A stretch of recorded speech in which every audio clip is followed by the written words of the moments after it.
Good afternoon. This is the Chapter 8 test reading. Feel free to go back and pause and rewind as needed. All right, let's start with number one. Number one, who developed the Virginia Plan, which provides the basic framework and the central ideas of the U.S. Constitution? Was that Thomas Jefferson or was it James Madison?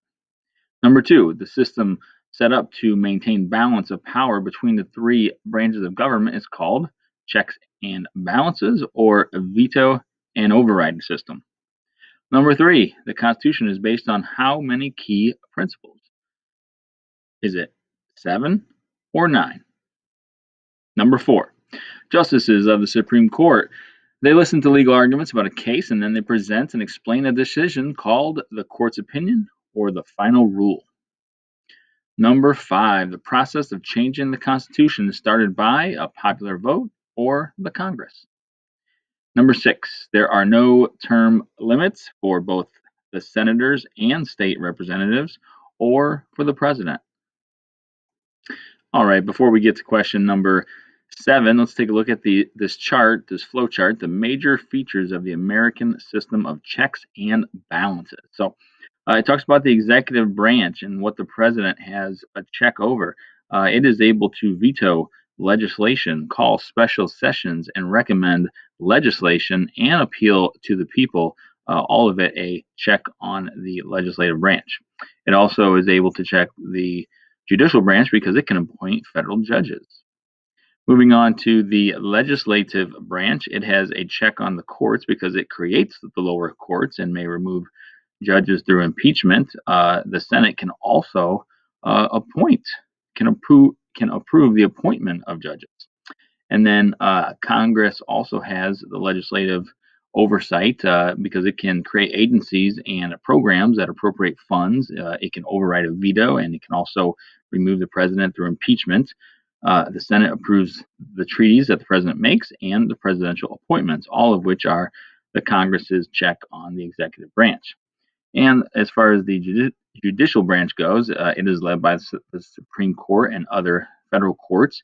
It has a check on the executive branch because the judges are appointed for life. They are free from executive control, and the courts may declare executive actions to be unconstitutional. The judicial branch has a check on the legislative branch because courts may declare acts of Congress to be unconstitutional.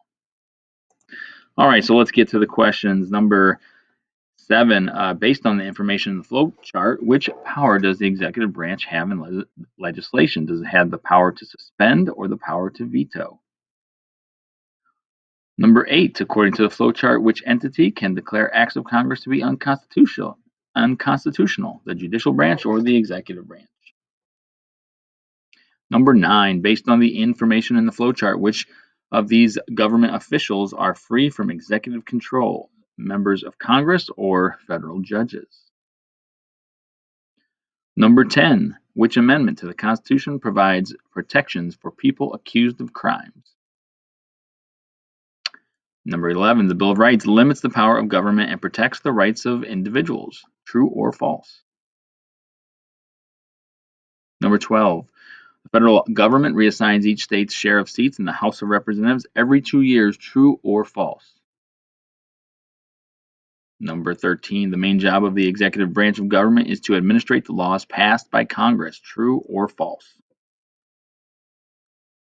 Number 14, if a state law contradicts a federal law, the federal law prevails. True or false? Number 15, the United States government cannot limit citizens' right to hold protests even if public health or safety are at risk. True or false? Number 16, what must an immigrant to the United States agree to before he or she can become a U.S. citizen? Must they agree to accept the rights and responsibilities that go with citizenship, or must they agree to end citizenship in their home country? Number 17, the first words of the preamble to the Constitution are, "We the people," or "We hold these truths to be self-evident." Number 18, the passage reads, Congress shall make no laws respecting an establishment of religion or prohibiting the free exercise thereof or abridging abridging the freedom of speech or of the press or the right of the people to peaceably assemble and to petition the government for a redress of grievances. From the United States Constitution, Amendment 1. Does this passage come from the Bill of Rights? True or false? Number 19, same passage. What is one freedom that is granted in the passage above? Is it the freedom of speech or is it the trial by jury? Number 20, in the American system of government, no one branch is supposed to be more important than the others. True or false? And finally, number 21, match the descriptions in column A with the words in column B. Powers that are given specifically to Congress, are those implied powers, veto powers, concurrent powers, reserved powers, or enumerated powers? Checks the power of Congress. Which of these checks the power of Congress? Is it implied powers, veto power, concurrent power, reserved power, or enumerated powers? Powers that are shared by the federal and state governments, are those implied, veto, concurrent, reserved, or enumerated?